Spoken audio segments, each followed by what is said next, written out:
Assalamualaikum warahmatullahi wabarakatuh. Selamat siang teman-teman UKM semua. Terima kasih pada seluruh teman-teman UKM karena telah menyempatkan untuk bisa bergabung di kelas online Semesko bidang pajak dan pembiayaan pada siang hari ini. Tema kita pada siang hari ini yaitu perhitungan laba rugi fiskal dan pengisian SPT tahunan badan, tarif PPh normal dan non final. Acara pada hari ini akan dipandu oleh Ibu Lana Gunawan. Pada Ibu Lana Gunawan, saya persilakan. Baik, selamat siang. Terima kasih Mas Syukron. Selamat siang Bapak Ibu, selamat datang kembali di kelas online pajak dan pembiayaan yang diadakan atas inisiasi Semesko dan Kementerian Koperasi dan UMKM.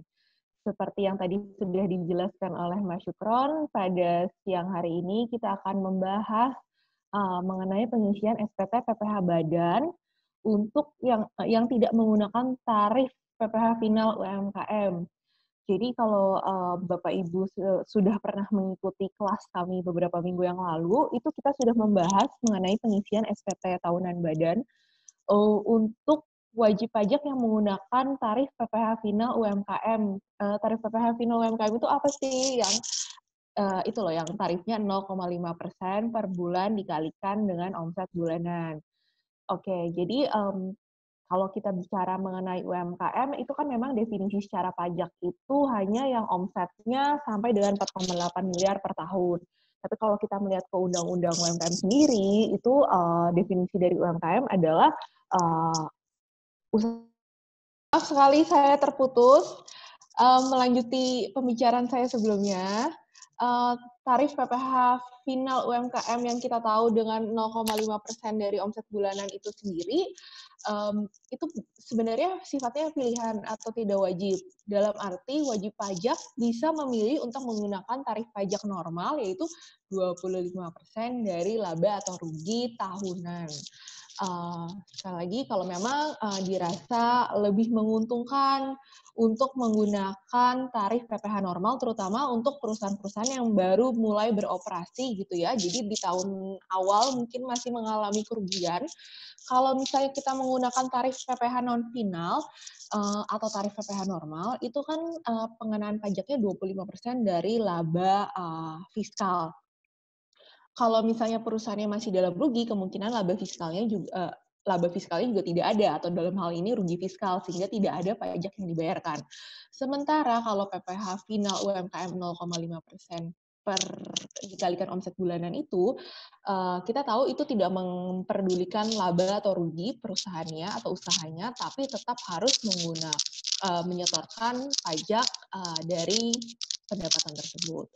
Jadi sekali lagi, supaya tidak terjadi kebingungan, untuk kelas hari ini adalah ditujukan bagi yang omsetnya sudah melebihi dari 4,8 miliar per tahun sehingga tidak masuk ke dalam kategori UMKM menurut pajak, atau bagi wajib pajak yang memang omsetnya masih di bawah 4,8 miliar tapi memilih untuk menggunakan tarif pajak normal. Hal itu dimungkinkan dengan menyampaikan surat kepada kantor pajak bahwa wajib pajak ingin menggunakan tarif pajak normal. Namun kalau sudah menggunakan tarif pajak normal, tidak bisa kembali lagi ke menggunakan tarif pajak PPh final yang 0,5% dari omset bulanan. Oke. Sampai dari saya sampai begini dulu. Mungkin saya akan berikan ke Mbak Sarah, sudah bersama kita dengan siang hari ini. Mbak Sarah ini akan memaparkan dari step dari awal sampai akhir pelaporan SPT tahunan badan. Oke, yang dimaksud dengan tahunan badan itu apa sih? Jadi kalau misalnya usaha Bapak Ibu itu udah ada bentuk berbadan hukum ya, seperti PT, CV, itu yang kita maksud dengan badan. Tapi kalau bentuk usahanya masih orang pribadi, maka tidak menggunakan formulir SPT yang akan kita paparkan hari ini, tapi menggunakan SPT tahunan orang pribadi, seperti itu. Oke, untuk tempat dan waktu, Mbak Sarah, saya persilahkan. Untuk teman-teman dan Bapak Ibu yang ingin mengajukan pertanyaan, boleh dituliskan di kolom chat. Kita tidak punya kolom Q&A di Zoom ini. Boleh jadi dituliskan di kolom chat. Nanti setelah selesai pemaparan, saya akan membacakan pertanyaan-pertanyaan yang masuk dan akan saya atau Mbak Sarah coba bantu jawabkan seperti itu. Oke Mbak Sarah, saya serahkan untuk mengambil alih sesi siang hari ini. Ya, terima kasih Bu Ilana. Selamat siang teman-teman. Assalamualaikum warahmatullahi wabarakatuh. Oke, di sini saya akan memulai untuk presentasi untuk perhitungan laba rugi fiskal dan pengisian SPT tahunan badan, tarif PPh normal dan non-final. Oke. Sini apa jelas saya udah share screen untuk PPT saya. Jelas, tapi mungkin bisa di full screen aja, Mbak Sarah. Ya. Oke, di sini perhitungan laba rugi fiskal dan pengisian SPT tahunan badan. Yang perlu disiapkan untuk pengisian SPT tahunan badan itu adalah si aplikasi SPT tahunan badannya. Gimana sih cara dapetin SPT tahunan badannya? Kita bisa ke website pajak.go.id. Di sini ada linknya, nanti bisa langsung diklik aja, kemudian di-download hingga selesai, terus kemudian diinstal. Cara installnya gimana sih gitu? Nah, ini setelah di-download,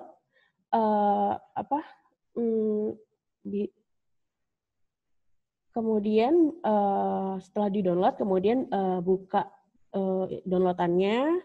Terus di sini ada folder buat downloadannya, SPT badan dan aplikasinya. Terus ikuti petunjuknya. Nah, di sini ada cara install. Ini bisa di-install, bisa dibuka. Terus kemudian di sini ada installannya. Kemudian, sebentar.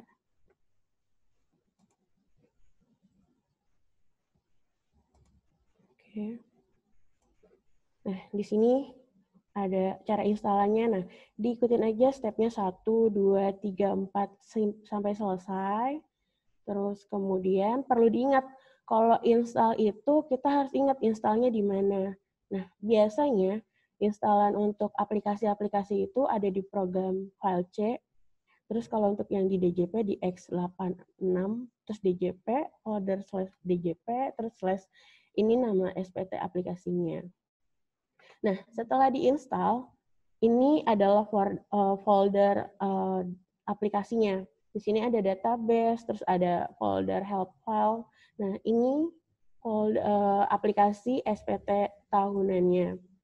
Terus kemudian untuk menggunakan aplikasi SPT tahunan badan, kita membutuhkan database.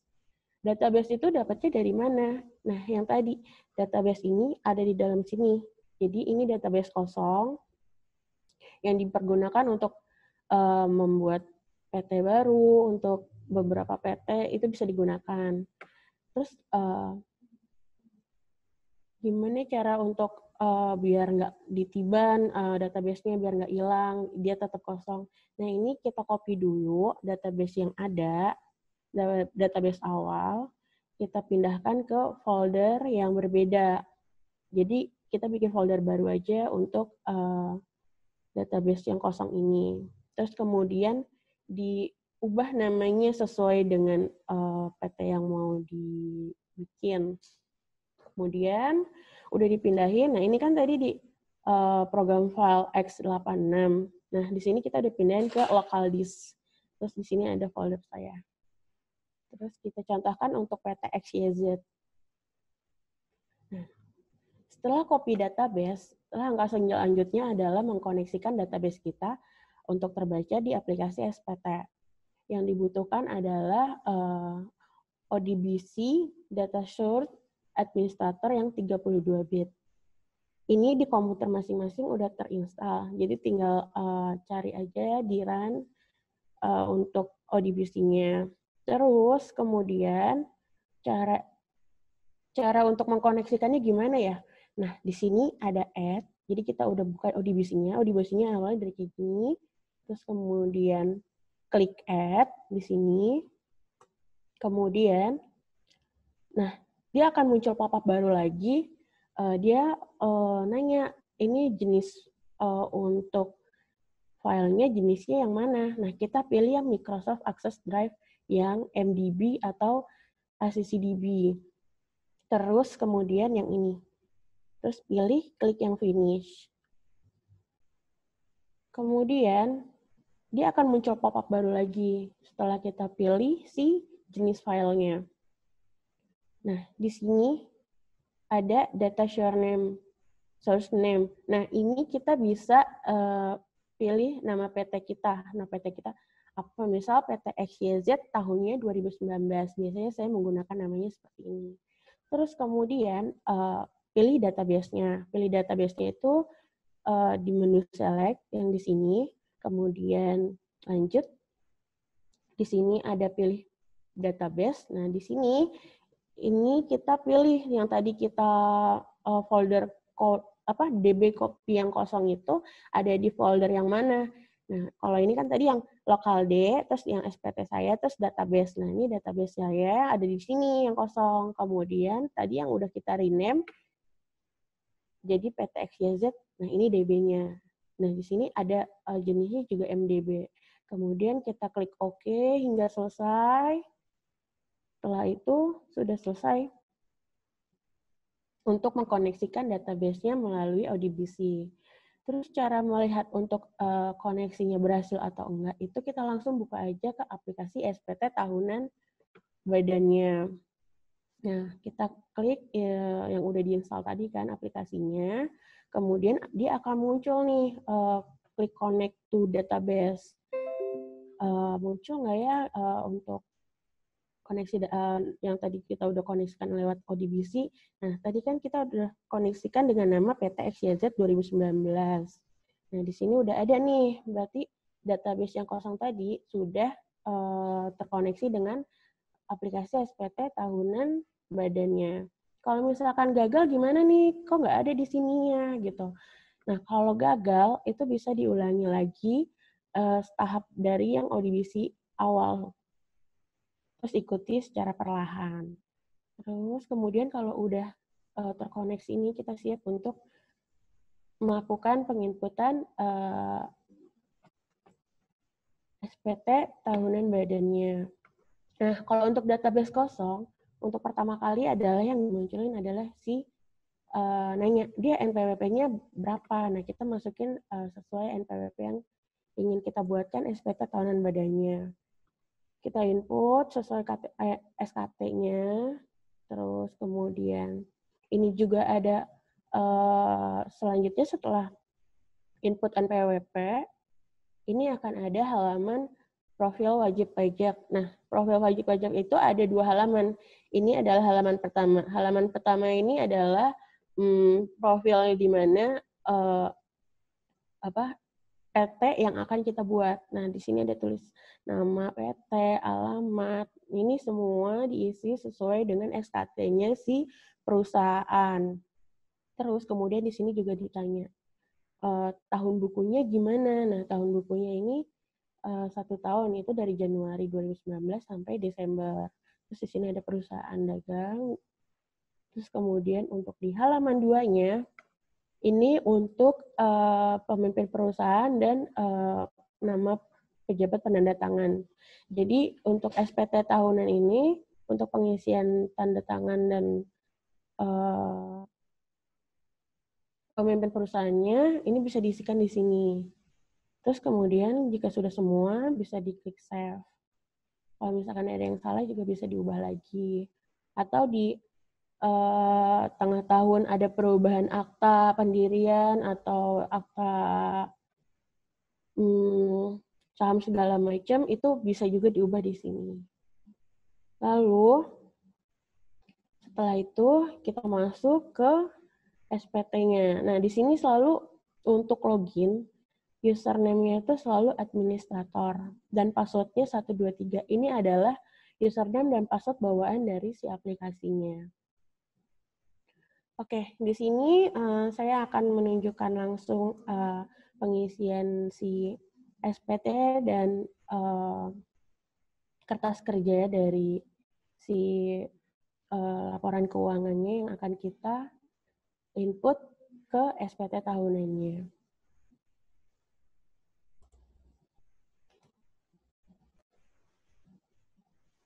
sini saya akan men-share kertas kerjanya. Nah, di sini sudah ada kertas kerja dari si PT XYZ 2019. Ini adalah laporan keuangannya. Saya pindahkan langsung ke kertas kerja saya untuk koreksi fiskalnya juga udah ada. Nah, ini adalah laporan keuangan 2019 si PT XYZ. Ini komersilnya, dan ini adalah tahap fiskalnya. Ini neraca saldonya, itu saya buatkan. Terus kemudian ini adalah laporan laba ruginya. Terus ini fix asetnya. Kemudian ini nanti hitungan PPh 29 dan 25-nya. Tapi saya akan menjelaskan di koreksi fiskalnya dulu. Nah, koreksi fiskalnya ini, jadi saya akan menjelaskan di sini, ini adalah penjualan dari si PT XYZ. Nah, kalau di komersilnya, ini diakui sebagai bebannya. Nah, di pajak pun masih bisa diakuin juga. Terus kemudian ini ada COGS-nya juga. Sini sama masih bisa diakuin. Kemudian di sini ada beban untuk gaji para pegawai. Nah, di fiskal juga bisa diakuin. Kemudian untuk benefit expense-nya di sini ada meals allowance. Ini diakuin karena dia diberikannya secara tunai atau uang gitu. Kemudian ini juga, nah di sini ada tax up 21 expense. Ini tidak bisa diakuin sama si fiskal kita, si orang pajak untuk pajaknya kita itu nggak bisa diakuin. Kenapa? Karena di sini adalah dia PPh pasal pajak penghasilan. Jadi di Undang-Undang PPh pasal 9 ayat 1 huruf H ini tidak bisa dibebankan. Terus kemudian juga ada medical. Nah, medical ini kenapa nggak bisa dibebankan? Karena yang diakuin oleh pajak itu yang diakui oleh pajak itu seperti kayak BPJS, terus semacam kesehatan-kesehatan lain yang telah diakui sama si Kementerian Keuangan ini. Nah, kalau yang ini nggak diakuin karena dia bentuknya diakuinya kayak sebagai natura. Di pasal Undang-Undang PPh pasal 9 ayat 1 huruf E, ini juga nggak bisa diakuin sama dia. Jadi di sini kita koreksi. Terus kemudian di sini juga ada komisinya juga boleh diakuin. Nah, terus ini traveling expense-nya. Nah, untuk yang gaji, ini juga harus dilihat juga kita udah potong PPh 21-nya apa belum nih, gitu. Jadi tiap bulan kan ada tuh gaji. Kita harus cek juga ini udah disetorkan belum untuk PPh 21-nya. Terus kemudian, nah di sini ada promotion, sales, sample and gift. Nah, ini kita nggak bisa akuin kalau seandainya dia nggak ada nominative list. Nah, untuk peraturan nominative list itu ada di PMK nomor 2, PMK 03 2010, dan SE 9 PJ 2010. Nah, ini ada nanti kalau misalkan emang mau diakuin, kita harus melampirkan daftar nominatif list-nya. Kemudian di sini untuk ini jasa professional fee, ini juga harus dicek apakah kita udah potong PPh-nya juga. Terus kemudian office rent, nah office rent juga kita harus cek apa dia udah potong PPh 4 ayat 2-nya.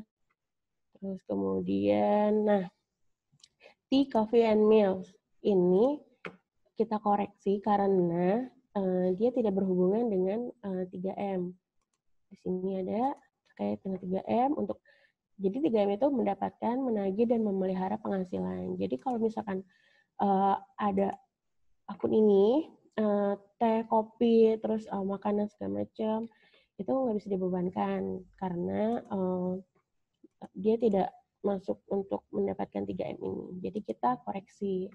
Kemudian di sini ada leasing interest expense. Nah, di sini ini dia mengakuinya hanya bunganya saja. Tetapi untuk terkait aset SGU dengan hak opsi, koreksi permanen untuk membebankan pokok leasing yang dibayarkan. Jadi untuk yang diakuin sama si pajak ini adalah pokok leasingnya aja. Seperti di sini udah dilisin untuk cicilan atau hutang leasingnya beberapa ini mobil semua. Nah, di sini kita akuin adalah di tahun 2019. Di tahun 2019 ini adalah pokoknya dan ini adalah bunganya. Nah, ini ditotalin, ini totalnya bunga dan si pokoknya, tapi kita tidak bisa mengakui semuanya. Jadi yang diakui hanya si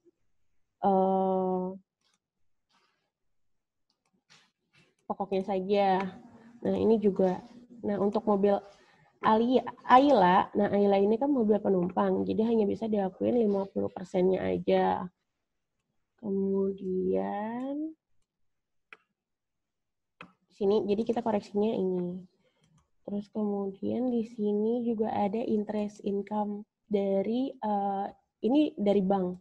Jadi dari bank juga kita bakal koreksi karena dia udah masuknya tax final. Terus kemudian di sini juga ada interest juga nih. Dan tadi ini pendapatannya dan ini bunganya. Terus kemudian tax penalty juga nggak bisa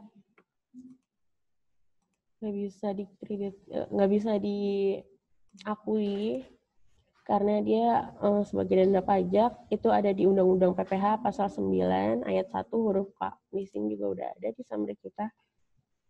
Nah, kemudian ini jadi menurut si komersil ini laporan keuangannya dia rugi. Tapi ternyata untuk di pajaknya dia nggak rugi nih. Nah, jadi kita harus menyesuaikan. Kemudian setelah ini udah dapat untuk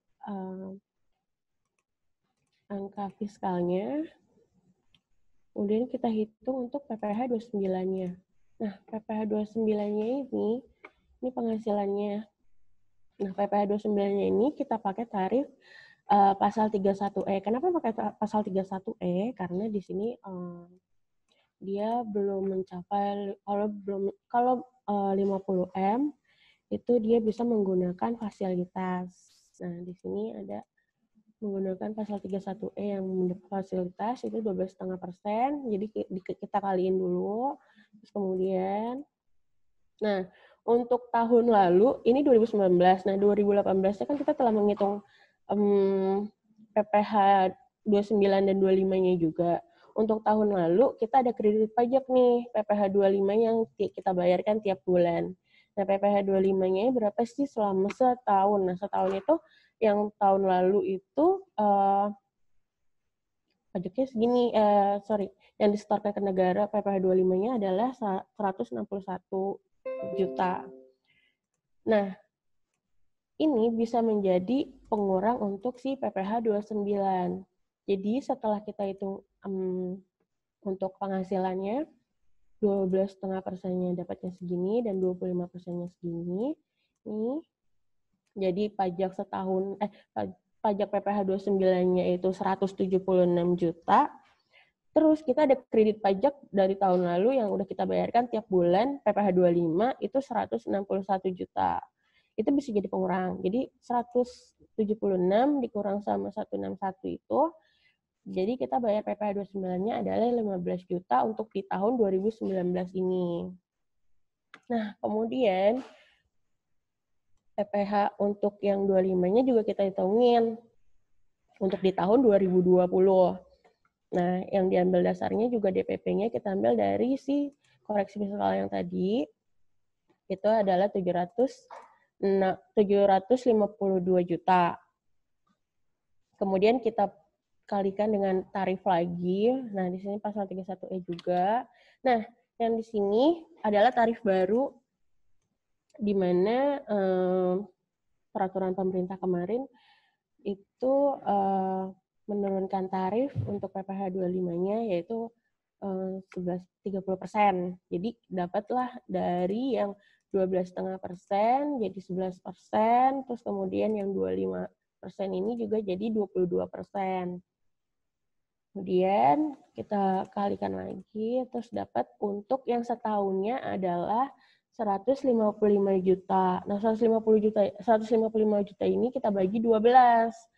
12 berarti dapatnya 12 juta tiap bulan. Jadi kita harus menyetor tiap bulan itu 12 juta 945.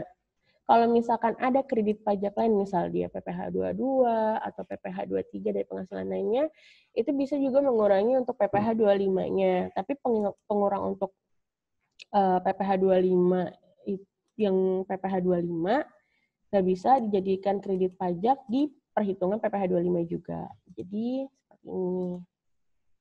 Nah, kemudian di sini ada kolom namanya DER. Jadi perhitungan perbandingan antara utang dan modal. Nah, perhitungan antara utang dan modal di sini soalnya kita ada hutang dan modal. Nah, di sini juga ada leasing expense, terus di sini ini juga ada interest bank loan.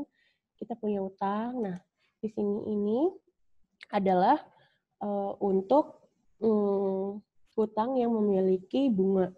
Jadi kalau kita punya utang terus kita punya bunga, nah ini bisa dimasukin ke sini. Nah, ini gunanya untuk apa sih gitu? Ini untuk mengecek apakah beban bunga kita bisa diakui apa enggak. Nah, ada rumusnya adalah 2:1. Kalau misalkan dia lebih 2:1 itu nggak bisa diakuin si beban bunga ini. Nah, oke, setelah kita udah dapat semua, udah kita hitung juga di koreksi fiskalnya. Nah, di sini tadi kita udah koreksi untuk si fiskalnya. Terus kita mapping. Mana yang masuk koreksi positif, mana yang masuk koreksi negatif. Nah, kalau ini tadi kita udah cek. Nah, yang tadi adalah medical. Medical itu masuknya ke natura. Natura di sini berarti koreksi positifnya di natura.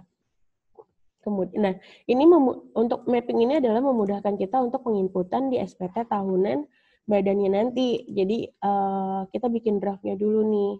Jadi untuk di SPT badannya nanti tinggal masukin aja dan tinggal input. Jadi nggak bingung lagi. Ini mau masuk di mana? Ini masuk kemana? Ini koreksi apa dan ini koreksi apa? Nah, ini juga tadi ada PPh. PPh ini masuk ke koreksi PPh. Terus kemudian kayak promotion sample and gift, ini masuknya positif lainnya. Kemudian tea coffee juga masuk ke positif lainnya. Nah, ini depresiasi untuk aset-aset. Nah, aset-aset ini juga saya udah menghitung untuk di tahun 2019 ini, untuk depresiasi harta-hartanya ini udah kita hitung semua. Yang di sini adalah ini udah habis untuk tahun 2019, jadi nilai bukunya udah nggak ada. Nah, ini juga ada kelasnya. Untuk penentuan kelas-kelasnya juga nanti ada di peraturan kategori-kategori untuk yang diakuin oleh pajaknya juga. Ini ada kelas 1 dan kelas 2-nya.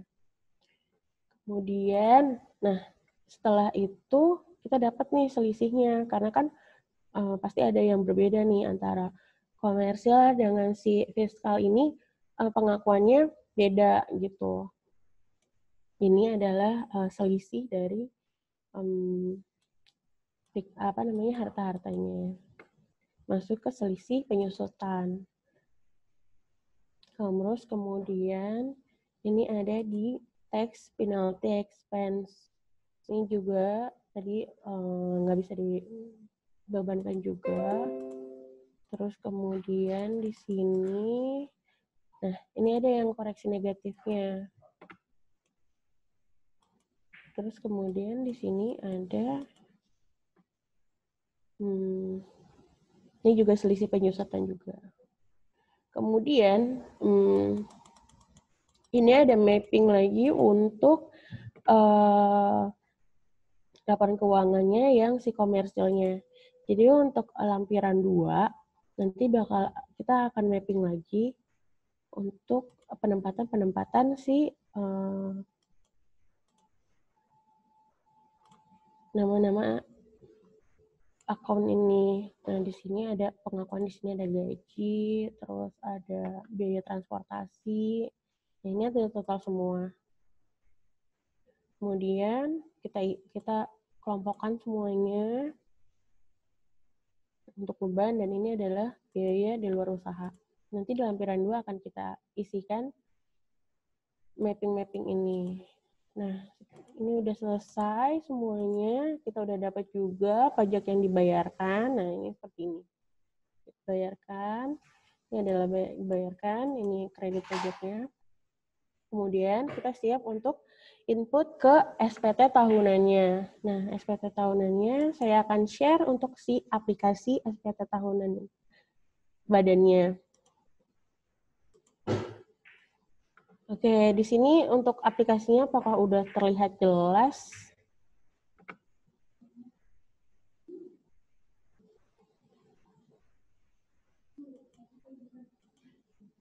Nah, di sini ini adalah login untuk si SPT tahunannya. Nah, SPT tahunan, terus kita login dengan tadi yang administrator, terus kemudian kita login dengan password 123. Kemudian sini, jadi kalau untuk yang belum pernah input SPT, ini bisa pilih untuk yang buat SPT baru. Terus kemudian pilih tahunnya. Mau tahun berapa yang dibuat SPT tahunannya? Apakah 2018, 2017? Nah, untuk yang sekarang adalah 2019. Terus pilih buat. Nah, karena udah dibuat, kita buka untuk yang kalau udah pernah buat SPT-nya, kita bisa buka dari yang buka SPT yang udah ada. Terus kemudian kita buka, terus kemudian buka untuk direvisi kembali. Nah, bagaimana sih cara penginputannya dari si kertas kerja di Excel kita ini? Kita input kepada aplikasi SPT ini. Jadi yang pertama adalah kita input dari lampiran khusus. Jadi kita akan input SPT dari bagian yang paling belakang. Jadi jangan dari yang nomor 1, 2, 3. Nanti akan membingungkan. Jadi lebih baik dari belakang. Nah, dari belakang ini ada daftar lampiran khusus. Nah, SPT PPH lampiran khusus ini ada daftar cabang utama perusahaan. Jadi kalau misalkan perusahaan utamanya punya cabang, ini bisa dimasukin ke sini. Tapi kalau nggak apa-apa dikosongin aja, dilewatin. Terus kemudian ada lampiran daftar penyusutan dan amortisasi fiskal. Nah, ini adalah data aset kita. Nah, tadi kan aset kita udah hitungin untuk si tahun 2019-nya yang dilakukan oleh si pajak ini, si fiskal ini. Terus kita dapat totalnya semuanya segini, 172 juta untuk asetnya sendiri, penyusutannya. Nah, di sini kita masukin ke kolom sini. Nah, untuk penginputannya gimana? Bisa dua cara, yaitu dengan impor dari format impor atau dari input manual. Nah, di sini input manual caranya seperti ini. Jadi, klik baru, terus kemudian jenis harta. Nah, hartanya harta apa aja? Ada harta berwujud, kemudian kelompok hartanya ada kelompok yang tadi saya bilang, pajak ada pengelompokan harta untuk si pajak. Jadi 1, 2, 3, 4. Nah, ini masuknya kelompok mana nih? Misal contohnya satu si ini CPU. Nah, CPU ini masuknya di kelompok 1. Nah, kelompok 1 berarti kita masukin ke sini. Terus jenis usahanya, semua jenis usaha, terus kemudian tadi nama asetnya, biasanya sih saya langsung masukin ke kelompok 1 aja, jadi nggak di satu-satuin untuk nama hartanya. Kemudian tadi tahun, bulan, dan tahun perolehannya. Nah, itu kapan kita beli untuk hartanya. Nah, misal Januari 2019. Kemudian metode penyusutan komersilnya itu di garis lurus. Ini komersil. Nah, komersilnya ada beberapa banyak metode penyusutannya. Tapi pilih yang kita contohkan garis lurus. Kemudian di sini ada metode fiskal yang, nah fiskal itu cuma 2, garis lurus dan menurun. Kita gunakan yang garis lurus. Terus harga perolehannya misalkan 5 juta. Nah, 5 juta. Dia akan otomatis menghitung sendiri 5 juta ini berapa sih selama setahun. Nah, ini 1 tahun untuk si harta ini. Terus kemudian kalau misalkan ini misalkan tadi CPU core, kita tulis aja CPU core. Nah, untuk namanya. Terus kemudian kita save dan kita simpan. Seperti itu. Nah, tadi kan untuk jumlah harta yang kita udah hitung sendiri ini ada 172 juta. Nah, berarti untuk total aset yang udah kita susutkan yang diakuin oleh pajak ini adalah 172 juta. Terus kemudian berarti udah sama nih. Kemudian untuk yang si komersil ini dia diakuinnya berapa sih? Nah, kita cek lagi nih tadi laporan keuangannya. Di koreksi fiskal, kemudian di depresiasi nih. Totalnya berapa? Nah, dia diakuin adalah 434. Kemudian kita tulis, nah ini bisa di-input manual. Jadi untuk yang si komersilnya 434. Nah, terus kemudian selisih penyusutannya adalah 261. Jika udah semua, ini bisa di-save dan dicetak. Dicetak untuk arsip kita, untuk segala macam ini bisa kita simpan. Bentuknya akan seperti ini. Nah, ini tadi yang kita input. Ini nilai sisa bukunya. Kalau misalkan udah habis, dia akan berkurang. Nah, tadi kan untuk tahun pertama, jadi nggak ada nilai sisa bukunya. Terus kemudian kalau udah di-save, oke, ini udah semua nih untuk yang tarif penyusutan dan si amortisasinya. Kemudian masuk lagi ke lampiran yang pernyataan transaksi dalam hubungan istimewa. Kalau misalkan kita ada transaksi dengan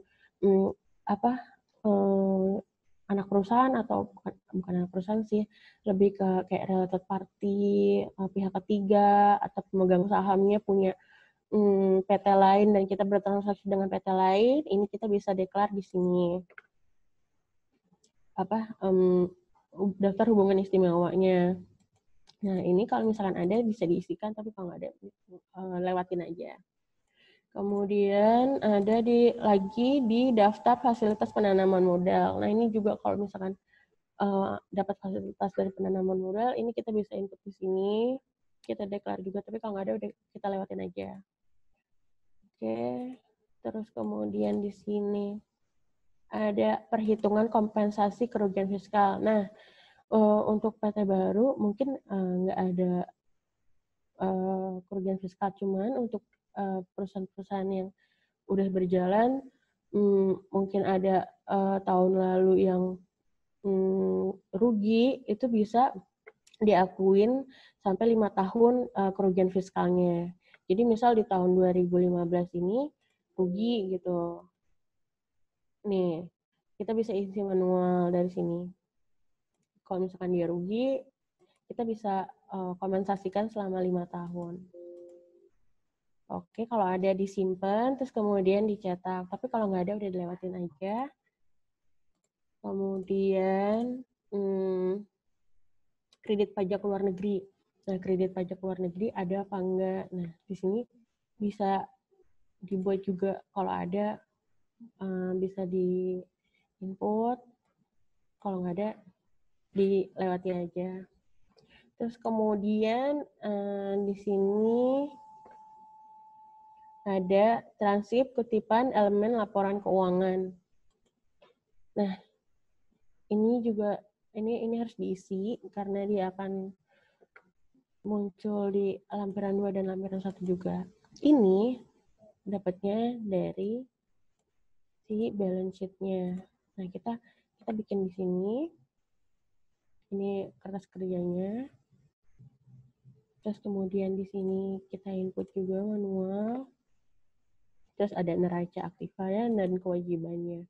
Terus kemudian ini ada laporan laba rugi juga. Ini juga kita juga udah punya laporan laba ruginya. Nah, kita tinggal input di situ. Sampai selesai. Jika udah semua. Nah, kalau hubungan istimewa. Nah, yang tadi saya bilang. Ini adalah transaksi hubungan istimewa. Nah, di sini sebagai direktur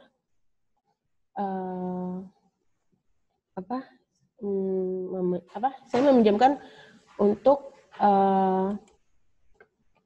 uang kepada si perusahaan saya. Nah, di sini tapi ada bunganya. Jadi saya di sini input untuk si transaksi hubungan istimewa. Ini untuk si bunganya aja. Jadi input di sini kalau udah semua ini bisa di-save. Nah, kemudian laporan elemen keuangannya udah. Terus kita lanjut ke si lampiran bagian belakang. Nah, lampiran 6 dulu. Kita input. Nah, tadi kan saya bilang, wah direkturnya minjemin uang nih buat si PT gitu. Karena PT-nya mungkin lagi butuh tambahan uang. Nah, terus akhirnya kita harus deklar di sini. Berapa sih pinjam dari Sarah, kemudian kita masukin inputnya. Nah, jumlah pinjamannya ini adalah 565 juta di tahun 2009. Nah, ini bunganya. Ketika ada bunga, kita masukin kita akan deklar ke DER juga. Terus, kalau ada, kemudian cetak. Terus, ini cetak untuk filing kita juga, untuk arsip kita, dan keperluan yang lainnya. Oke, kalau udah tutup aja. Terus kemudian lanjut lagi ke lampiran 7. Nah, di sini ada lampiran 5. Lampiran 5 ini adalah daftar pemegang saham atau pemilik modal susunan pengurus. Nah, di sini adalah daftar pemegang saham atau pemilik modalnya. Nah, di sini ada saya input sebagai contoh Sarah, terus kemudian NPWP. Nah, kalau misalkan NPWP-nya 00 gimana? Kalau misalkan NPWP-nya 00, itu bisa juga. Jadi tinggal input aja NPWP-nya 00. Nah, kemudian daftar susunan pengurus.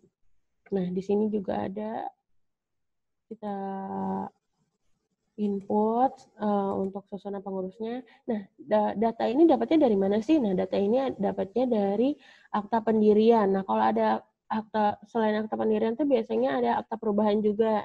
Nah, akta perubahan juga bisa diinput ke sini. Jadi, menggunakan akta pendirian atau menggunakan akta yang paling terbaru, akta pembaruannya. Itu akta yang paling terakhir. Kemudian kalau udah selesai, cetak.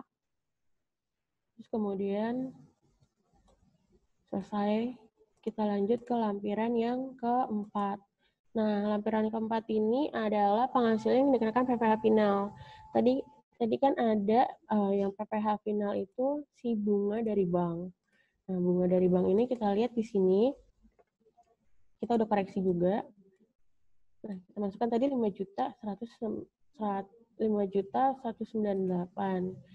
Kita masukin di sini DPP-nya sama, terus kemudian PPh terutangnya. Nah, PPh terutangnya juga tadi ada di laporan keuangan sudah tercatat, interest income tax-nya di sini. Terus kemudian kita input juga. Nah, untuk tadinya ini 0.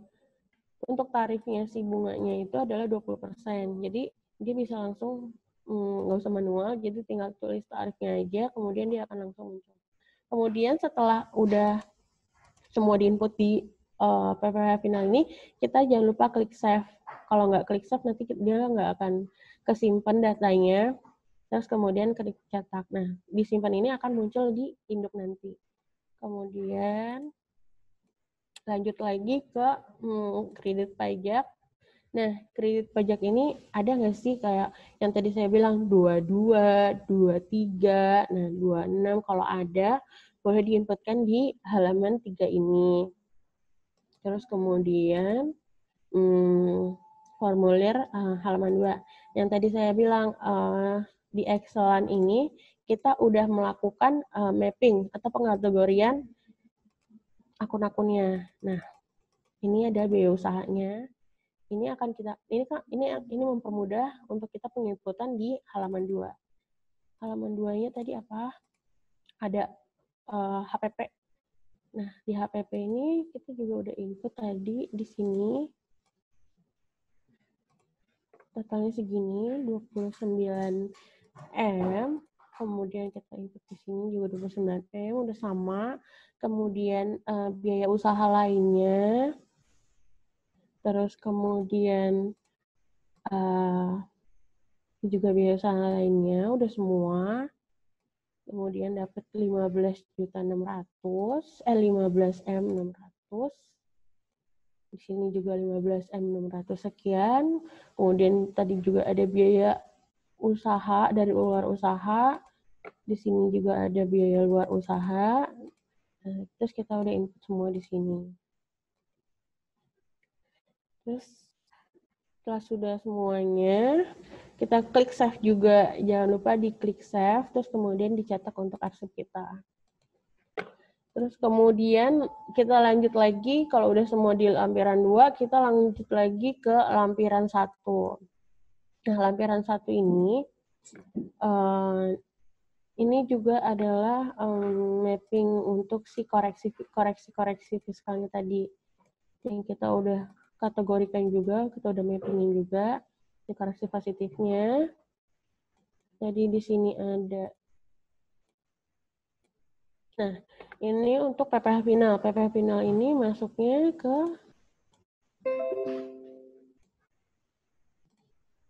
bagian yang di sini. PPh finalnya. Ini yang sudah dikurangin oleh si pajak bank tadi. Terus kemudian kita lanjut lagi ke halaman 2. Nah, halaman 2-nya ini adalah koreksi untuk yang positif, penyesuaian fiskal positif. Kemudian, nah di sini ada yang tadi natura. Kan tadi ada natura untuk si medical. Ya, nah terus kita masukin di sini natura adalah 400 juta. Di sini ada udah 400 juta, kemudian ada penghasilan PPh tadi yang tidak bisa dibebankan, kemudian ada sanksi administrasi. Di sini di sini ada selisih. Nah, tadi kan selisihnya tadi adalah 261 juta. Yang tadi kita udah masukin di list aset ini, daftar penyusutan 261 juta. Bener nggak? Sama nggak ya sama yang di lampiran 1? Oh, ternyata udah sama nih, gitu. Berarti udah bener. Jadi kita tinggal lanjutin. Kemudian ada koreksi negatif yang tadi. Koreksi negatif, kemudian setelah dimasukin semua koreksi-koreksinya, dapatlah neto fiskalnya segini. Kemudian jangan lupa untuk di-save, kemudian dicetak. Kemudian tutup. Kita lanjut lagi ke tahap yang terakhir, yaitu induknya. SPT tahunan PPh badannya. Nah, di sini untuk laporan auditnya juga ada laporan keuangannya diaudit kah dengan akuntan atau nggak diaudit gitu. Jadi tinggal pilih aja. Nah, untuk laporan yang tadi itu nggak diaudit, jadi kita pilih yang tidak audit. Kalau yang diaudit ini nama kantor akuntan publiknya siapa, terus NPWP semua diinput di sini. Terus kalau nggak ada, lanjut. Terus bagian A sampai C-nya ini adalah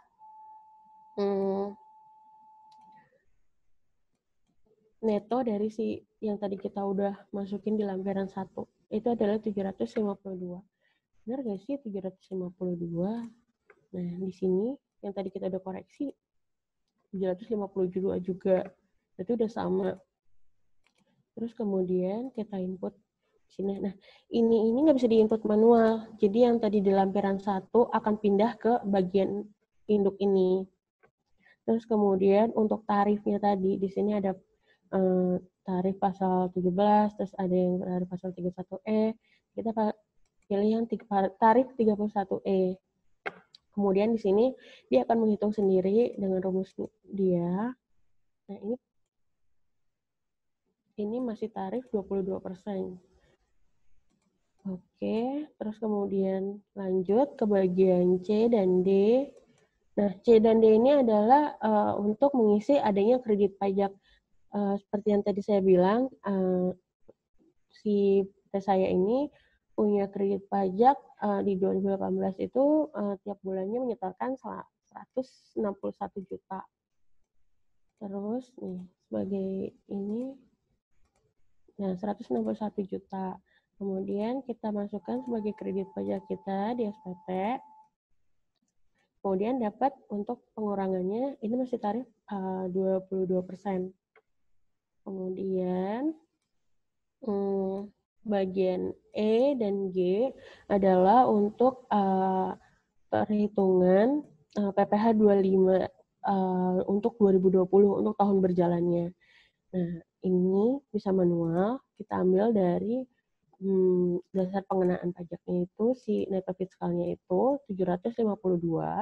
Kemudian di sini kita masukin sama dengan yang di kertas kerja kita. Nah, kertas kerja kita kan ada di PPh 25 ini.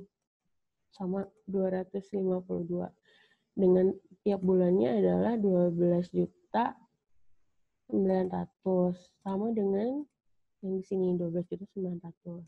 Kalau ada kredit untuk mengurangi PPh 25 bisa dimasukin di 14E. Nah, ini bisa diinput manual. Terus kemudian ini ada PPh final yang tadi untuk interest banknya. Nah, terus kemudian hubungan transaksi dengan hubungan istimewa ini bisa dipilih. Tadi ada, jadi kita pilih ada. Terus kemudian kalau nggak ada, kita pilih nggak ada. Terus bagian H juga. Nah, ini adalah lampiran-lampiran untuk pelaporan si SPT tahunannya. Nah, di sini SSP-nya, nah pengisian SSP-nya bisa di daftar surat setoran pajak.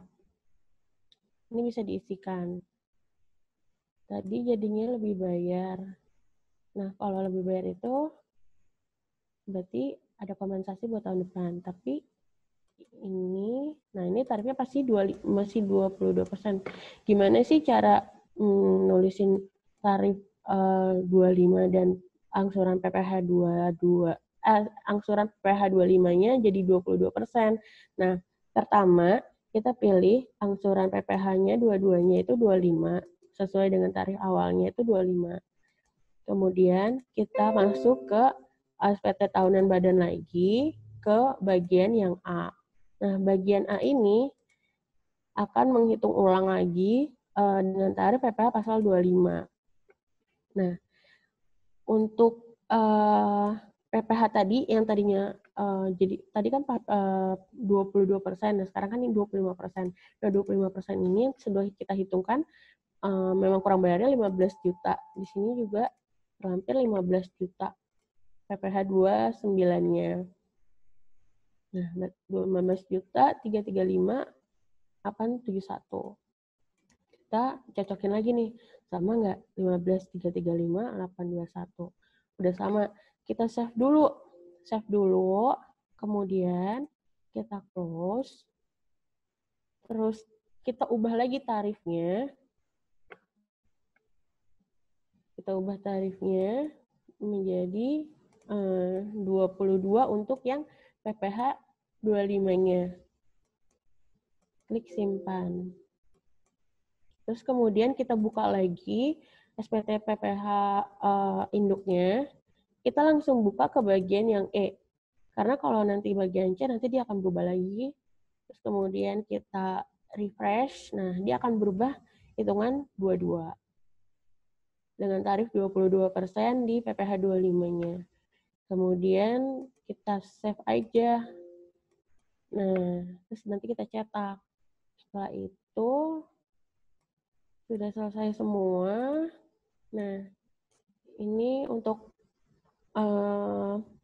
kalau ada kurang bayar, kita bayarkan pajaknya dulu dengan membuat ID billing, terus kita bayarkan ke pajak, ke bank, ke pos, itu bisa. Terus kemudian kita pilih baru setelah mendapatkan NTPN dan setelah membayarkan si ID billingnya itu, kemudian jenis setorannya.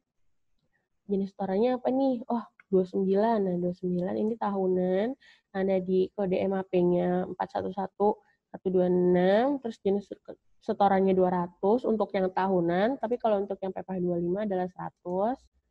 Kemudian NTPN-nya berapa? Nah, NTPN-nya itu bisa dilihat di bukti pembayaran ke banknya. Itu ada namanya NTPN. Nah, itu bisa dimasukin ke sini juga.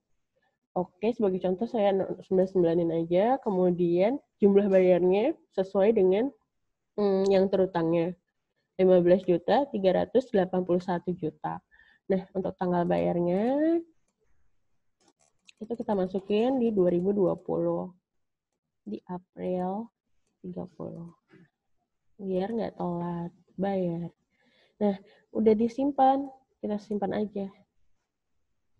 Sudah jadi semua. Kemudian kita save juga tadi. Nah, ini kita harus setelah mengisi bukti bayar, kita harus save juga karena biar kebaca untuk di kita udah memasukkan si NTPN-nya ini atau bukti bayarnya ini.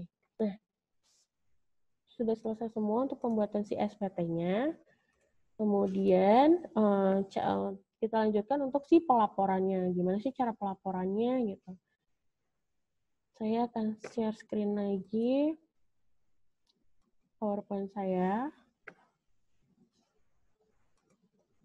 Nah, tadi sesuai dengan peraturan-peraturan yang koreksi-koreksi fiskalnya ini ada di peraturan-peraturan seperti ini. Jadi pasal 5, 6, dan 9 Undang-Undang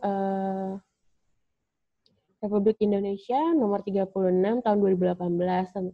Ini perubahan keempat atas Undang-Undang nomor 7 1983 tentang pajak penghasilan. Jadi di sini semua dijelaskan apa yang boleh dikredit, apa yang boleh dibebankan oleh fiskal dan apa yang tidak boleh dibebankan oleh fiskal. Terus kemudian tadi ada pengelompokan harta, itu ada peraturan pemerintah Peraturan Menteri Keuangan nomor 96/PMK.03/2009. Terus itu tentang jenis-jenis harta yang termasuk dalam kelompok harta berwujud bukan bangunan untuk keperluan penyusutan. Nah, ini udah dijelaskan semuanya apa aja kelompokan harta apa aja yang dibutuhkan, masuk mana aja kelompok-kelompoknya. Terus kemudian Peraturan Menteri Keuangan nomor 169/PMK.010/2015. Nah, ini tentang penentuan besarnya perbandingan antara utang dan modal perusahaan untuk keperluan perhitungan pajak penghasilan. Nah, ini yang tadi saya bilang mengatur tentang DER, yaitu utang dan modal. Kemudian ada peraturan Menteri Keuangan di nomor 2/PMK.03/2010 tentang biaya promosi yang dapat dikurangkan dari penghasilan bruto. Nah, yang tadi dibutuhkan adalah nominative list. Nah, nominative list itu apa aja sih? Itu ada di Menteri Keuangan PMK 02/03/2010 tentang biaya promosi tentang biaya promosinya. Nah, di situ juga ada formulir untuk pengisian untuk lampiran biaya promosi yang dapat diakui.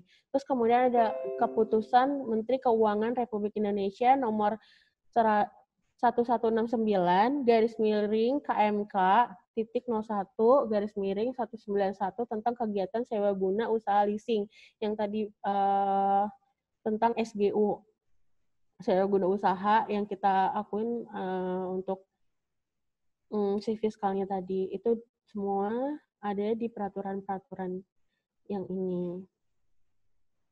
Kemudian tadi sudah selesai, kita tinggal laporin nih. Terus gimana sih cara, kita udah selesai semua nih penginputannya di aplikasi. Nah, cara untuk pelaporannya gimana? Nah, pelaporannya itu kita membutuhkan CSV. Nah, CSV-nya itu kita dapat dari si aplikasi tadi. Terus gimana sih caranya? Nah, tadi kita pilih SPT Tools pada aplikasi SPT, terus kemudian pilih lapor data SPT ke KPP, terus kemudian di sini dia akan muncul pop-up baru, yaitu laporan data. Di sini kita cari kriteria pencarian. Nah, kriteria pencarian di sini, terus pilih tahun pajaknya. Tadi kan kita ngerjain 2019 sebagai contoh, terus kita pilih lokasi untuk menaruh CSV-nya, file CSV-nya untuk dilaporkannya. Nah, terus kita pilih di sini sebagai lokasi filenya. Kemudian di sini kita pilih tampilkan data, dia akan muncul nih CSV SPT yang tadi kita bikin. Kemudian klik centang di sini untuk ngambil file CSV-nya. Terus kemudian create file di sini. Terus kemudian kita tunggu hingga selesai semuanya. CSV-nya nanti akan ada muncul pemberitahuan untuk file CSV-nya sudah selesai. Nah, sudah selesai kita ambil CSV-nya, kemudian langkah selanjutnya adalah pelaporan SPT-nya. Pelaporan SPT-nya kita lakukan menggunakan e-filing. Nah, e-filing itu kita dapat mengakses di djponline.pajak.go.id. Kemudian kita login. Nah, pastikan kita udah register e-filing. Kita udah punya e-fin. Nah, itu yang dibutuhkan. Terus kemudian pilih menu lapor, kemudian pilih e-filing, terus kemudian, nah kita akan masukin file-file CSV. Nah, sebelum masukin ke file CSV, sebelum upload ke lampiran-lampiran yang diminta, pilih file yang diminta ini, kita harus mengganti nama file CSV dan file-file lainnya yang diminta, seperti kayak laporan keuangan. Nah, di sini adalah laporan keuangan, terus rekapitulasi peredaran bruto. Nah, ini untuk ini peredaran bruto PP23 itu adalah untuk UMKM yang di bawah 4,8. Kemudian daftar biaya nominatifnya. Terus kemudian ada untuk yang BUT, laporan BUT. Terus kemudian ada OP migas. Di sini belakangnya ditambahin MGS. Kemudian ada DER tadi, perbandingan utang modal dan laporan utang swasta. Terus ada LU. Nah, terus kemudian di sini ada dokumen lain. Nah, dokumen lain itu bisa seperti SSP, terus kemudian lampiran-lampiran yang tadi menyatakan kita bayar PPh 25 tiap bulannya, terus macam-macam. Di sini bisa masuk ke file yang namanya DL atau dokumen lampiran lainnya. Terus kemudian setelah kita ganti namanya, nah cara penggantian namanya seperti apa sih gitu, udah takut bingung. Nah, bagi contoh, ada tadi kan kita udah ambil file CSV kita. Nah, file CSV kita copy, kemudian kita ganti untuk file LK, laporan keuangan.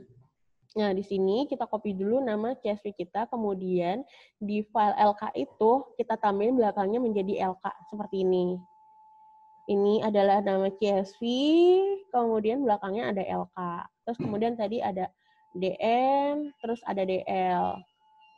Setelah udah semua, baru kita upload ke file-file yang diminta oleh si website pajak ini. Nah, website pajak ini kita masukin satu-satu nih file CSV-nya. Terus kemudian ini lampiran PDF-nya. Terus kemudian ini yang diminta tadi lampiran-lampirannya. Terus kemudian kita, ini udah selesai input segala macam semuanya, kita langsung kirim SPT. Nah, kirim SPT ini adalah kita minta untuk verifikasi kode yang dikirimkan website DJP ke email kita. Di sini kita klik dulu untuk mendapatkan kode verifikasinya yang akan dikirim ke email kita. Terus kemudian setelah dapat kodenya, kita masukkan ke bagian masukkan kode verifikasi. Kemudian klik kirim SPT. Nah, selesai sudah untuk pelaporan kita. Nah, selesai sudah untuk pelaporan SPT kita akan menerima yang namanya bukti penerimaan elektronik. Nah, ini adalah sebagai bukti kalau kita tuh udah melakukan pelaporan SPT tahunan badan kita.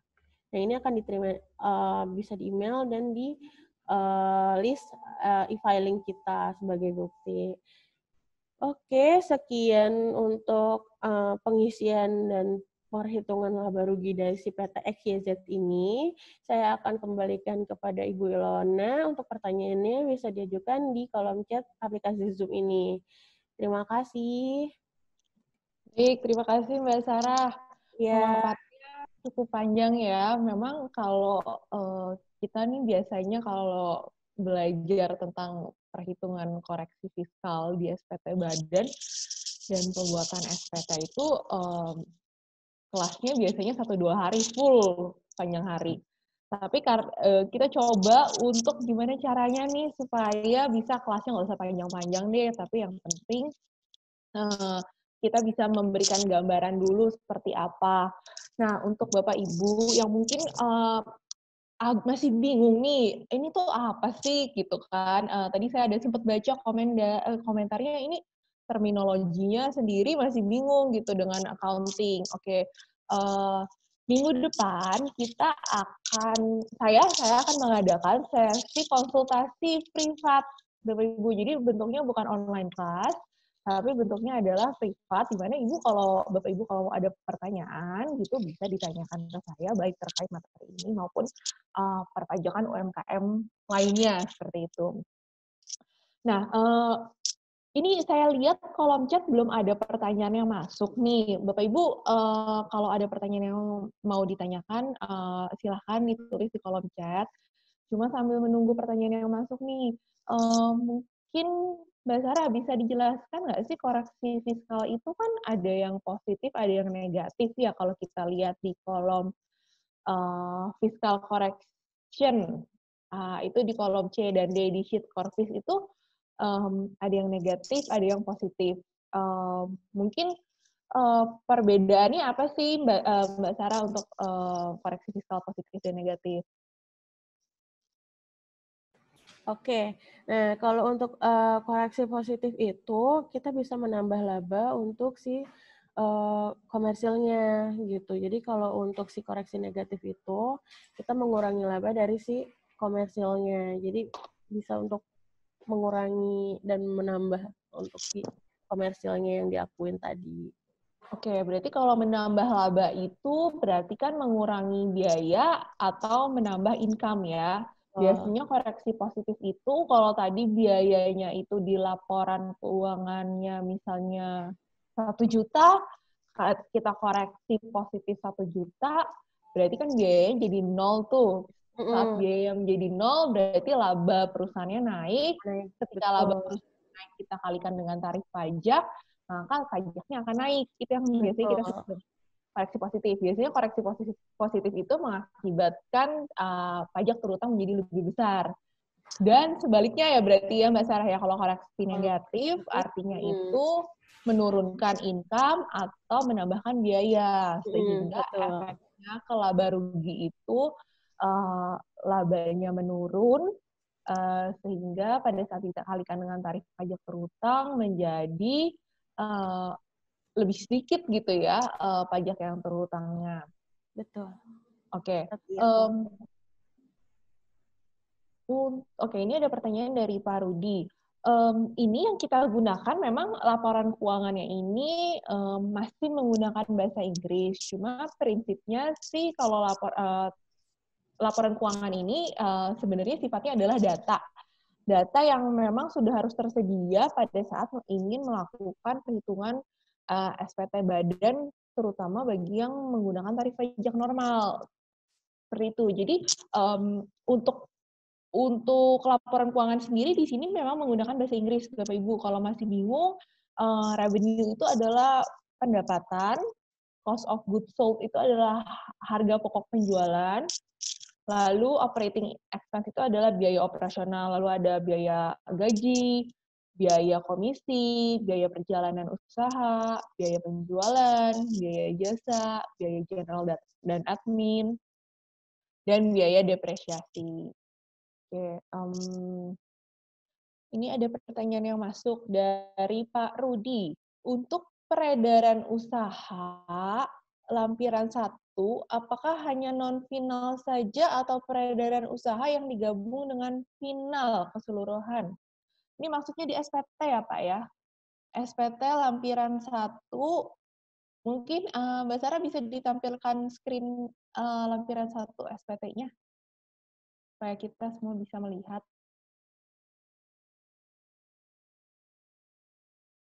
Mbak Sarah? Oke. Untuk SPT-nya lampiran 1. Iya, lampiran 1. Nah, ini terlihat jelas nggak ya? Mungkin harus dibesarkan sedikit kayaknya. Oke. Nomor 2 kayaknya yang ditanyakan ya. Nomor 4. Penghasilan yang tidak dikenakan PPh final dan yang tidak termasuk objek pajak. Oh, ini. Oke. Lampiran 1. Tunggu sebentar. Lampiran 1 nomor 4. Oke. Oh, ini. Betul ya Pak Rudi ya, ini ya yang ditanyakan ya. Apakah hanya non-final saja atau peredaran usaha? Peredaran usaha. Berarti nomor 1A, lampiran 1 nomor 1A. Itu peredaran usaha sesuai dengan laporan laba rugi. Berarti keseluruhan, Pak. Hanya non-final saja atau peredaran usaha yang digabung dengan final? Keseluruhan, Pak. Jadi kalau ini kan masih mencantumkan penghasilan berdasarkan laporan keuangan komersial atau laporan keuangan dari sisi accounting nih, biasanya belum dilakukan koreksi fiskal. Jadi itu biasanya omset secara keseluruhan, baik yang final maupun non-final. Itu benar ya Mbak Sarah ya? Oke, kalau pertanyaan selanjutnya dari Pak Aat.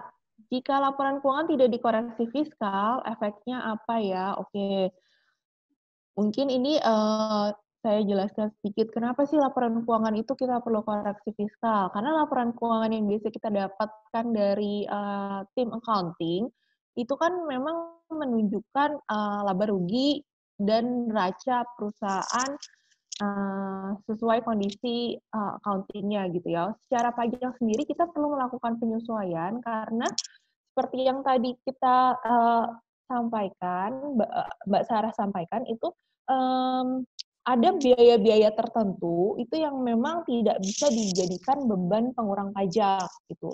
Contohnya apa sih? Seperti biaya pajak itu kalau di accounting biaya pajak akan mengurangi laba rugi komersial. Tapi pada saat kita menghitung laba rugi fiskal atau laba rugi pajak, biaya pajak itu harus dihilangkan gitu. Kenapa? Karena ya pajak itu tidak bisa dijadikan beban pengurang untuk menghitung laba rugi. Contoh lainnya apa?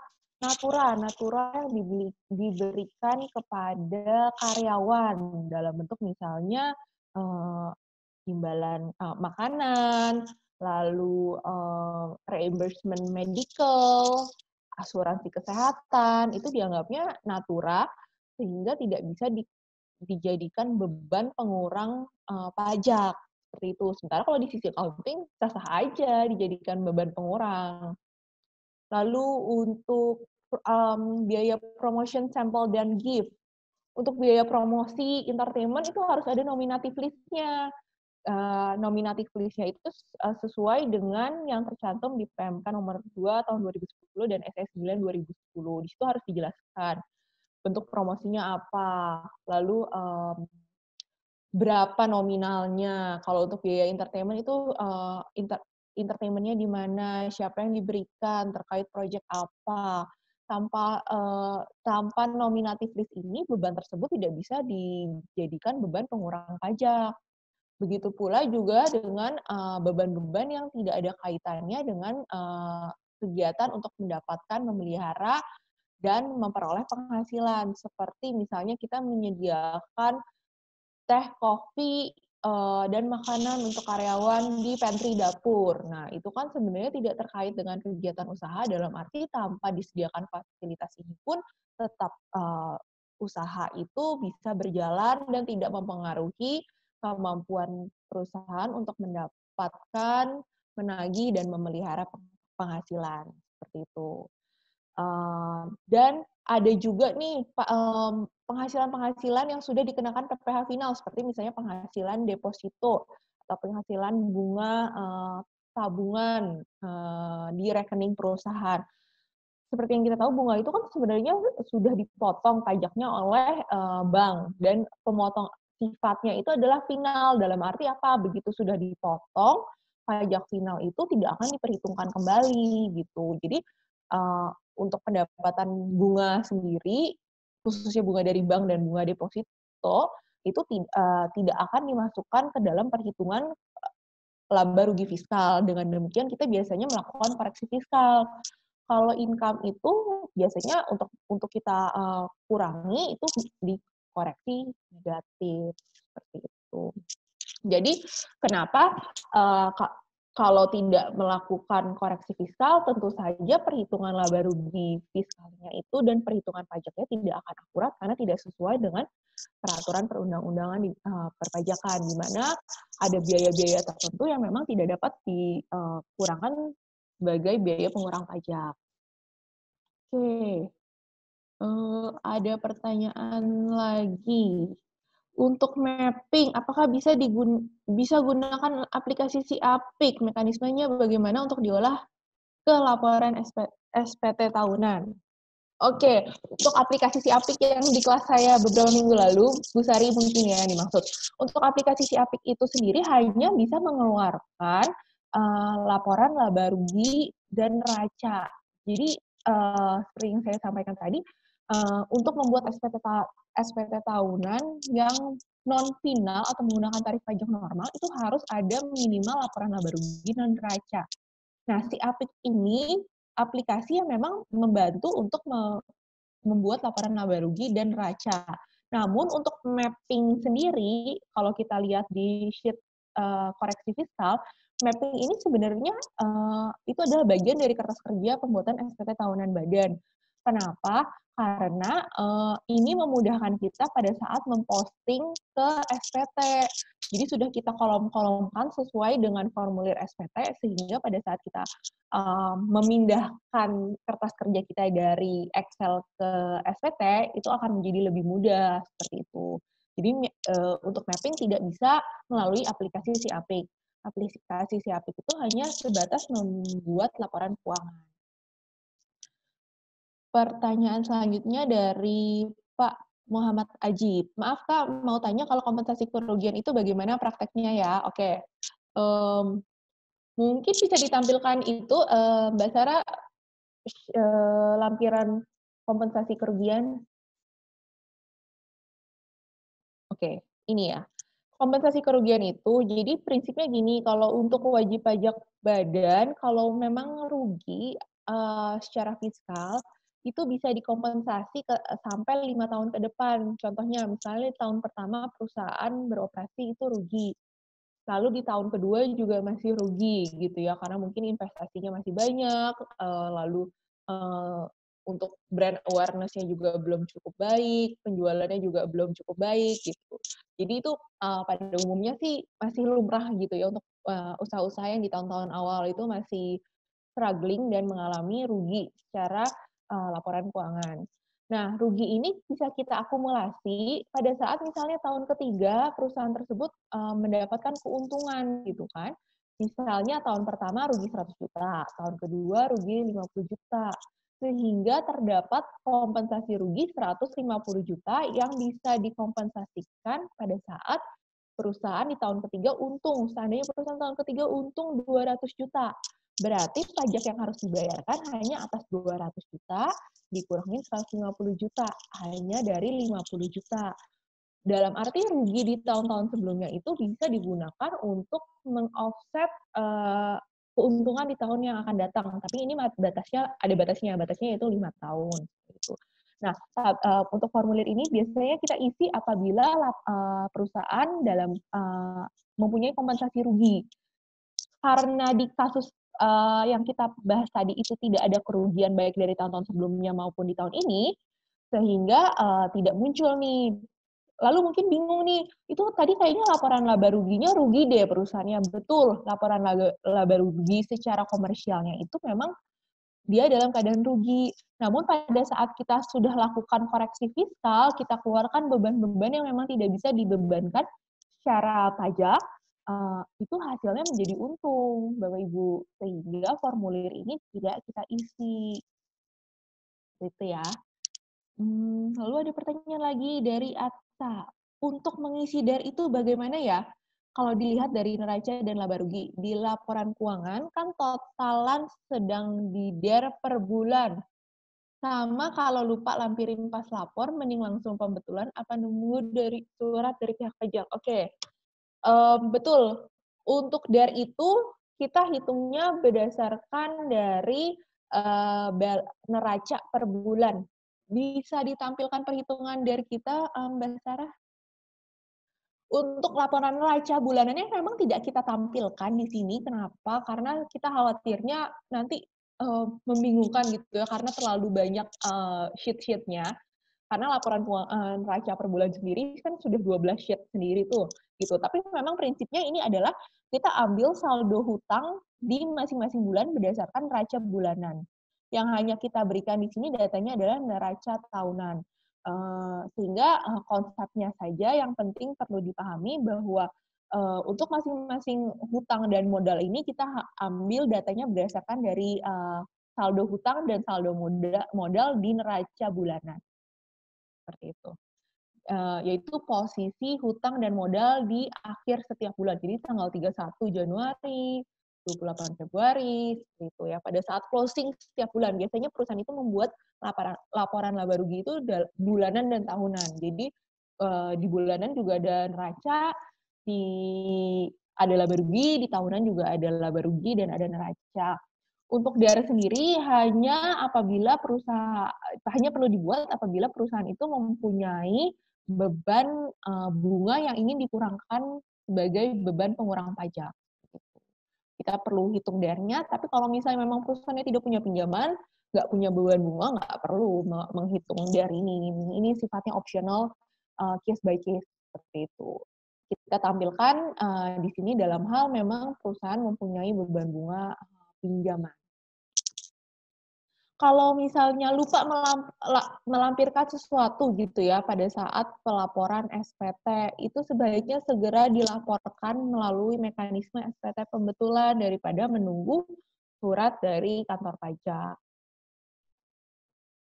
Pertanyaan selanjutnya dari Pak Rudi. Melanjutkan pertanyaan dari Pak M. Ajib mengenai kompensasi kerugian, itu kerugian berdasarkan laporan keuangan atau SPT?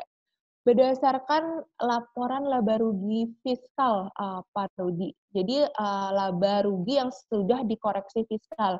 Mungkin Mbak Sarah tolong ditampilkan sheet korvisnya. Nah, kalau rugi pada SPT itu tentu jadi LB. Oke, bentar nih. Yang kita maksud kompensasi rugi fiskal itu adalah di kolom E95. Kalau laba rugi komersial itu kan posisinya perusahaan ini rugi 212 juta. Tapi setelah kita lakukan koreksi fiskal, beban-beban yang memang tidak bisa dikurangkan, lalu ada juga perbedaan waktu untuk perhitungan penyusutan, maka perusahaan tersebut hasilnya adalah laba secara fiskal. Walaupun secara accounting atau secara komersial dia rugi, tapi secara fiskal atau untuk perhitungan pajak dia untung 752 juta. Yang masuk ke dalam kompensasi kerugian adalah apabila perusahaan mengalami rugi fiskal. Jadi bukan rugi komersial ya, atau rugi secara accounting. Namun rugi fiskal yaitu setelah dilakukan penyesuaian fiskal atau koreksi fiskal. Nah, kalau rugi pada SPT itu tentu menjadi LB. Apakah ini kompensasi kerugian atau restitusi? Oke, Pak. Kalau rugi secara fiskal itu belum tentu menjadi LB, Pak. Kenapa? Kalau jadi rugi secara fiskal itu kalau misalnya ada angsuran PPh pasal 25, itu betul akan menjadi lebih bayar. Tapi kalau bisa tidak ada angsuran PPh pasal 25, maka lebih bayar atau rugi secara fiskal tidak akan mengakibatkan lebih bayar. Contohnya, tahun pertama perusahaan beroperasi, dia mengalami rugi fiskal. Karena dia mengalami rugi fiskal, maka dia tidak wajib mengangsur PPh pasal 25 di tahun kedua dia beroperasi. Mengapa? Karena angsuran PPh pasal 25 itu dihitung berdasarkan laporan laba rugi fiskal di tahun sebelumnya. Pada saat tahun kedua dia ternyata rugi fiskal lagi, maka tidak terjadi lebih bayar karena selama tahun kedua dia beroperasi tidak mengangsur angsuran PPh pasal 25, sehingga tidak terjadi lebih bayar. Yang kita maksud di formulir kompensasi kerugian adalah kompensasi kerugian yang memang bisa di-offset nanti pada saat perusahaan itu sudah mulai menghasilkan keuntungan secara fiskal. Jadi biasanya kalau tahun pertama rugi, tahun kedua rugi, berarti kan kita ada kompensasi kerugian untuk dikompensasikan di tahun ketiga, pada saat tahun ketiga perusahaan tersebut untung. Namun kalau tahun ketiga sudah untung nih, nanti tahun keempat rugi lagi. Nah, itu yang bisa mengakibatkan lebih bayar. Kenapa? Karena pada saat tahun ketiga dia sudah untung, di tahun keempat itu dia sudah wajib mengangsur angsuran PPh pasal 25 secara bulanan. Jadi, pada saat di tahun keempat itu dia rugi lagi secara fiskal, itu kemungkinan besar akan terjadi yang namanya lebih bayar. Gitu, Pak. Oke, apakah ada pertanyaan lagi? Bapak Ibu, kita masih punya waktu. Kalau memang masih ada pertanyaan lagi, bisa dituliskan di kolom chat. Namun apabila memang tidak ada pertanyaan sampai saat ini, nanti setelah kelas kita akan kirimkan materinya dari kelas hari ini. Dan kalau Bapak Ibu ingin konsultasi private, itu bisa mendaftar di kelas saya minggu depan sama jamnya hari Jumat jam 2. Kita akan memberikan slot 15 menit per orang untuk bisa tanya-tanya seputar pajak UMKM itu apa aja topiknya. Dan kalau misalnya Bapak Ibu nanti setelah mempelajari kertas kerja dan SPT kita baru muncul pertanyaan, boleh mendaftar di kelas saya minggu depan tersebut untuk sesi konsultasi secara private. Gitu. Nanti saya akan menjelaskan dari mana. Misalnya bingung nih, ini angka ini dari mana? Terus formulir ini untuk apa? Atau kasus-kasus yang mungkin lebih spesifik ke kasus-kasus yang dihadapi Bapak Ibu, silahkan mendaftar di kelas saya minggu depan. Oke, dari Pak Rudi, saya sebenarnya banyak nih pertanyaan. Khawatir terkesan memborong, apalagi narasumbernya kakak yang glowing begini. Oke, Mbak Sarah. Boleh Pak, kita masih punya waktu Pak. Kalau misalnya mau bertanya masih bisa, tapi kalau misalnya Bapak prefer untuk bertanya secara pribadi pun nanti di sesi yang private minggu depan juga bisa.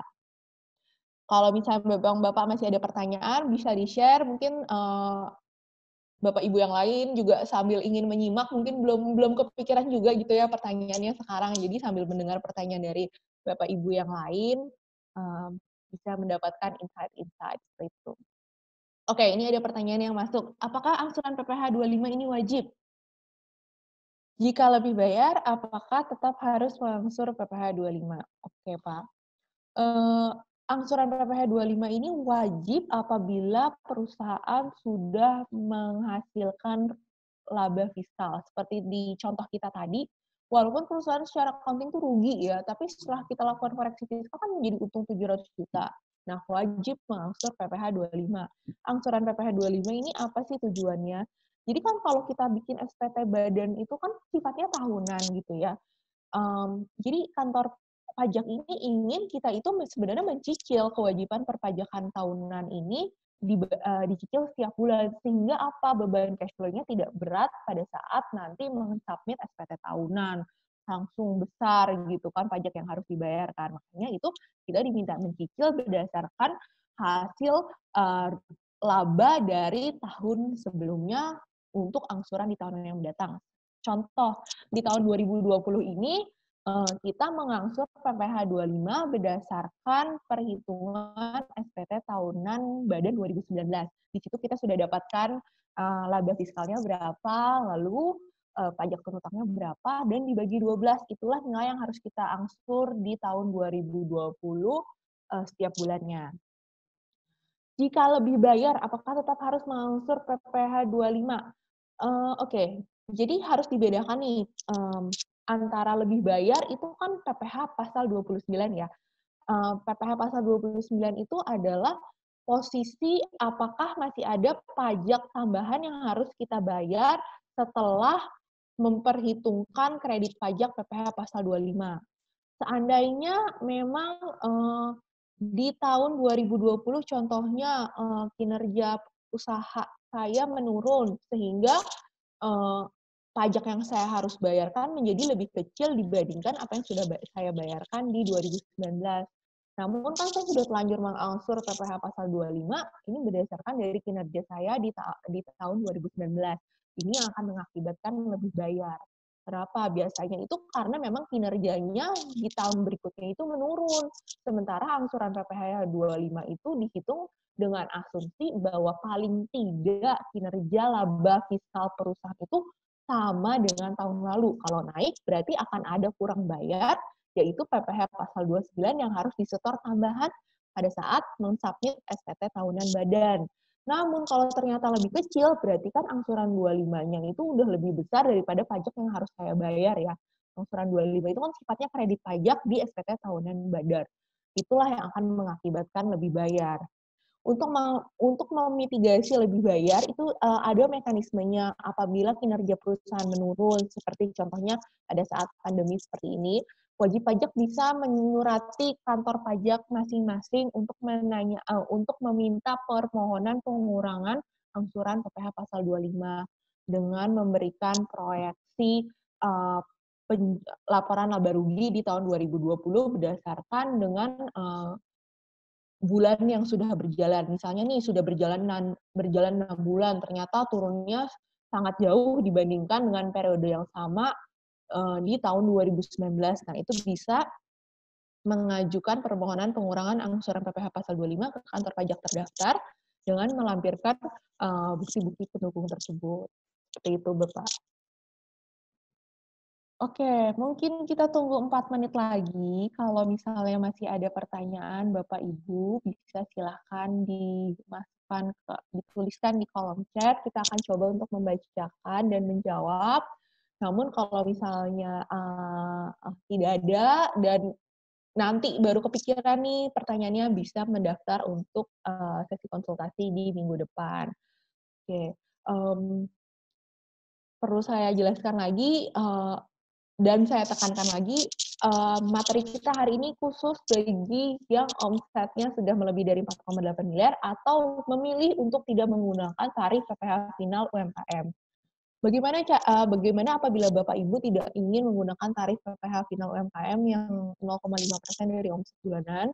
Bapak Ibu itu harus menyurati ke kantor pajak menyampaikan bahwa tidak ingin menggunakan tarif PPh final UMKM. Konsekuensinya adalah tidak bisa kembali lagi ke tarif PPh final yang 0,5%. Memang tarif normal ini lebih menguntungkan untuk perusahaan-perusahaan yang masih dalam keadaan rugi, biasanya di tahun-tahun awal beroperasi dan mengalami kerugian, sehingga kalau misalnya rugi komersial dan setelah dilakukan koreksi fiskal pun masih rugi secara fiskal, tidak ada pajak apapun yang harus dibayarkan. Berbeda dengan PPh Final UMKM, itu tidak peduli Bapak Ibu untung atau rugi karena pengenaan pajaknya berdasarkan dari omset. Oke, kita tunggu 2 menit lagi ya, Mbak Sarah untuk pertanyaannya. Kalau tidak ada, nanti kita akan tutup sesi untuk sore hari ini. Oke, ada pertanyaan yang masuk nih. Untuk angsuran PPh 25 kan ada potongan 30%. Itu maksudnya bagaimana ya? Itu samakah seperti relaksasi PPh 21? Baik. Dengan Pak Aksa ya. Oke, sebelumnya saya ini sudah pernah membahas khusus terkait fasilitas perpajakan dalam rangka pandemi COVID ini. Secara spesifik untuk angsuran PPh pasal 25 itu sebenarnya hanya diberikan kepada usaha-usaha yang klasifikasi lapangan usahanya itu masuk ke dalam daftar yang dipublish oleh DJP atau kantor pajak, sehingga tidak berlaku bagi semua usaha. Harus dicek nih klasifikasi lapangan usaha Bapak Ibu sesuai yang terdaftar di kantor pajak itu apakah masuk ke dalam list yang mendapatkan fasilitas pengurangan PPh pasal 25, 21, pasal 22 dan lain-lain seperti itu. Untuk lebih detailnya, mungkin bisa ke YouTube-nya Smesco Indonesia, Pak. Di sana bisa mencari kelas saya mengenai fasilitas perpajakan. Saya paling tidak sudah memberikan 2 kelas terkait fasilitas perpajakan. Untuk angsuran 25 ini mungkin ada di kelas fasilitas perpajakan yang kedua, di mana di situ saya memaparkan secara detail syaratnya seperti apa, lalu mekanismenya seperti apa, ada laporan-laporan realisasi tambahan juga yang harus dilakukan pada saat memanfaatkan fasilitas tersebut. Dan tentunya seperti yang saya sudah bilang tadi, angsuran fasilitas ini tidak tersedia bagi semua lapangan usaha, hanya klasifikasi lapangan usaha tertentu yang menurut pemerintah itu terdampak secara signifikan yang mendapatkan relaksasi ini. Seperti itu. Sehingga saya tidak membahas di dalam kelas hari ini karena itu tidak applicable untuk semuanya. Seperti itu, Pak. Oke, baik, kelihatannya tidak ada pertanyaan lagi yang masuk. Mungkin kita akhiri sesi kita untuk sore hari ini. Saya mengucapkan terima kasih banyak kepada Mbak Sarah yang sudah bersedia membagikan ilmunya untuk mengisi dan memperhitungkan SPT badan terutama ya. Saya yakin mungkin kelas ini agak terlalu cepat gitu ya untuk membahas perhitungan SPT tahunan badan yang memang sebenarnya perhitungan sendiri cukup kompleks gitu Bapak Ibu. Sehingga kalau misalnya Bapak Ibu masih bingung, nanti kita bisa menjadwalkan untuk sesi konsultasi lanjutan di minggu-minggu yang akan datang, di mana kita akan mulai mengadakan sesi konsultasi secara private dengan slot 15 menit per orang. Seperti itu, Bapak Ibu. Kami mohon maaf sekali kalau misalnya kira-kira penjelasan kami kurang begitu detail dan belum dapat memberikan pemaparan secara penuh, karena seperti yang saya bilang tadi, sebenarnya ini sendiri materinya cukup banyak, dan kita berusaha untuk bisa membawakan ini di dalam sesi yang di bawah 2 jam, seperti itu ya. Jadi saya yakin mungkin masih banyak kebingungan gitu ya dari Bapak Ibu, tapi mudah-mudahan pada saat nanti kita memberikan working paper-nya, Bapak Ibu bisa mulai mempelajari lagi, dan karena kelas ini juga nanti akan di-upload di YouTube-nya Smesco Indonesia. Jadi anytime Bapak Ibu masih bingung, itu boleh sambil mungkin di-print materinya, lalu sambil mendengarkan ulang kelas ini, sehingga bisa mendapatkan pemaparan yang lebih baik lagi gitu. Kalau hanya 1 kali ikut kelas sesingkat ini, saya pun nggak yakin gitu ya bisa mendapatkan pemahaman yang baik gitu untuk perhitungan dan pengisian SPT tahunan badan. Baik, terima kasih banyak Bapak Ibu yang sudah bersedia meluangkan waktunya untuk ikut bergabung di online kelas kami pada sore hari ini. Terima kasih banyak kepada narasumber kami Mbak Sarah, dan terima kasih banyak kepada tim Smesco yang sudah mendukung kelancaran acara sore hari ini. Mudah-mudahan kita dapat bertemu di lain kesempatan. Selamat sore.